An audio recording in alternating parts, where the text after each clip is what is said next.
If you're new to the channel, please be sure to like, share, and of course subscribe and leave a comment down below.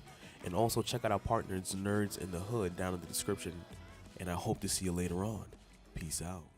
Hey, what's up, y'all, and welcome to another alternative factuals video. And remember to check the links down in the description down below to be sure to check out our podcast and all that other good stuff. And link up with us on social media like our Discord or Twitter, Facebook, all that good stuff. I like to communicate with you guys. I like what's going on for the channel right now. We're getting a lot more comments and stuff like that. Like I said, let us know what you think about all these videos that we do, because we do a lot of it just to have a discussion with you guys, not just to throw our opinions at you, but we want to hear what you have to say and what you think and your theories, and it'll help us actually make videos for you guys.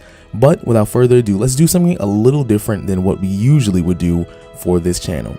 Now, obviously, notoriously, we usually do videos that were related to like comic books in some way, shape, or form, whether it be the MCU or the DCEU, or even on rare occasions, we might do anime and animated films related to DC or Marvel, whatever the case may be. We're usually relatively superhero driven. But this particular video, in the spirit of October, which is obviously the month of Halloween and all that stuff, where pretty much horror movies are going to be at its peak in terms of the people watching it, we're going to be discussing my two favorite horror movies that ever came out, and that's going to be The Conjuring and The Conjuring 2. Now, for those of you who don't know what The Conjuring is, first of all, they have their own little Conjuring universe, which in itself is pretty revolutionary for the horror movie scene as a whole. Most people don't even realize that most horror movies don't have their own sense of universe or anything like that, and the fact that they have their own little universe kind of sets it apart from most of it, except for Paranormal Activity, of course, where you find out that a lot of that stuff is like kind of synced up. But you know, the movies aren't terrible for Paranormal Activity, but they're not really one of my favorites. I just don't like that first person camera perspective kind of thing, but whatever. And I thought Ghost Dimension was kind of trash, but I'm not going to get deep into that because this one is about The Conjuring. Now, to kind of give you, I'm not going to give you a synopsis, but I'm kind of going to run over, you know, obviously the two main characters, and that's Ed and Lorraine Warren. Now, remember, these horror movies are actually supposedly based off of, you know, real life events, and their job, or their jobs as a, you know, married couple or whatever like that, is that they're demonologists, where Ed Warren is actually someone who is very familiar with the occult and, you know, dark spirits and demonic forces, where that's a part of his thing. And you know, supposedly the Vatican and the church recognize him as the only independent person to kind of be able to exorcise demons and stuff like that, which means he has a high tolerance as well as a high understanding of spirituality and all that stuff. Now, Lorraine Warren, she has this ability to kind of have clairvoyance, where she can kind of contact the spirits and kind of interact with certain items, and then even to some degree where certain audio sounds can trigger visions that are related to other spirits and demonic forces, depending on what they're doing at the specific time. Now, out of the two movies, which is obviously, like I said, The Conjuring and The Conjuring 2, I think The Conjuring 2 is my favorite. Now, remember, this one is like takes place in, I believe, in 1976, and they both were like documented of like the Amityville murders and the Amityville house or whatever like that, and they determined like the demonic presence was truly responsible for I forgot the guy's name. I think it was like Ronald DeFeo, for murdering his family on November 13th. But yeah, but during this whole thing, Lorraine has like drawn into visions where she relives the murders over and over again, and then like she seems like the spirit of one of the, but you know, that's just how the, you know, the last one started. It's not really a big deal. But like I said, I think actually no, 1977, so I was right. This is like the Hodgson family begins to experience strange occurrences in their home. This takes place in London, in the like suburban of Enfield, and basically Janet, the second of the oldest four children, is seen sleepwalking and kind of in her dreams with an entity in the form of an angry elderly man. But if you've seen the movie, you know, like the elderly man was actually being bound to the house by a demonic spirit that never had any human form.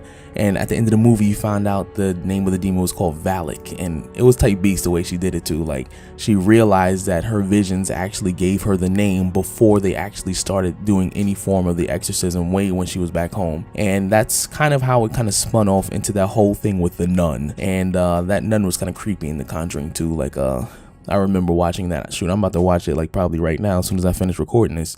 But like I said, I like what they do with their whole universe, and if you've been around the channel long enough, you do know that I do enjoy anything that takes place with a plot. I love plots. So the fact that this horror movie actually did have a plot in terms of their own universe as well really would set it apart against most horror movies. But yeah, I enjoy the fact that they have their own plot, own universe, and believe it or not, a lot of the dialogue was really written well between not only Ed and Lorraine, but even between some of the families, where they made it seem like in each movie where they were focused on the family and that they were trying to save the family, which they were, but the whole foreshadowing that they were doing for the fact that the nun and different demonic forces were working against Ed and Lorraine simply because they have been a threat in terms of how many demonic items and possessions they've stopped and prevented in order to kind of prevent whatever's going to happen going forward when it comes to like this dark magic or demonic forces, which is why I said I think it's really cool that they actually have this whole Conjuring universe, and I appreciate it. Now, like I said, minus the fact that I'm getting on into these technicalities with dialogue and like the plot and stuff like that, overall it just felt good to watch.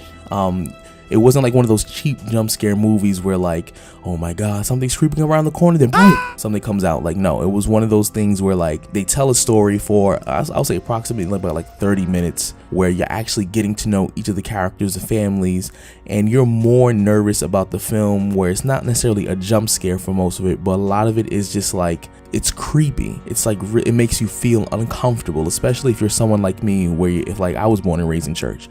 So anything that looks any kind of semblance to what we would imagine or kind of deem as demonic looking, that's kind of creepy already. But the way that they did it kind of made it even more scary as a whole. So it was indeed a really good film. Both of them are. They are by far my favorites, and most people, I'm pretty sure, could agree that The Conjuring and The Conjuring 2 are one of the best scary movies to ever come out, especially within the last 10 to 15 years, because most horror movies are not really written very well and they kind of suck. Especially if you've seen the horror movies on Netflix, they're kind of really trash, and then even on Hulu, they're kind of trash. And I actually really did enjoy it. Now, like I said, outside of the technicalities of plot and dialogue and all that stuff, it's just, I really enjoyed watching it. I just simply someone who's stepping back and sitting down and watching it, you realize like, okay, this is a pretty good film. Like, you did not feel like they were forcing situations. Everything felt really organic, and it was just like, oh, when you were scared, it was like I said, it wasn't a jump scare. It was like legitimately you were a little freaked out about some of the things that happened, and it wasn't just like a jump scare. It's something where like maybe you may not physically jump, but mentally you're not going to sleep that night. That's how it is. You're not going to sleep that night. When they first introduced that nun, I was done for about a week. And then even that whole the Annabelle movie was pretty good. What is too pretty good as well. But it's definitely not like in the top 2, but it's definitely in the top 5. That was pretty creepy, especially that one moment when that doll was standing up like during broad daylight, and then you saw that demonic face standing behind it. I was done for. I could not sleep. But you let me know how you feel about these Conjuring movies, especially The Conjuring 1 and 2. And if you're new to the channel, please be sure to like, share, and of course subscribe, and don't forget to leave a comment down below, and ring that bell, of course, if you want more videos like this, or if you enjoy our other content, and let us know how you feel about us kind of going off the script and doing things differently in terms of different genres of movies. And we hope to see you later on. Peace out.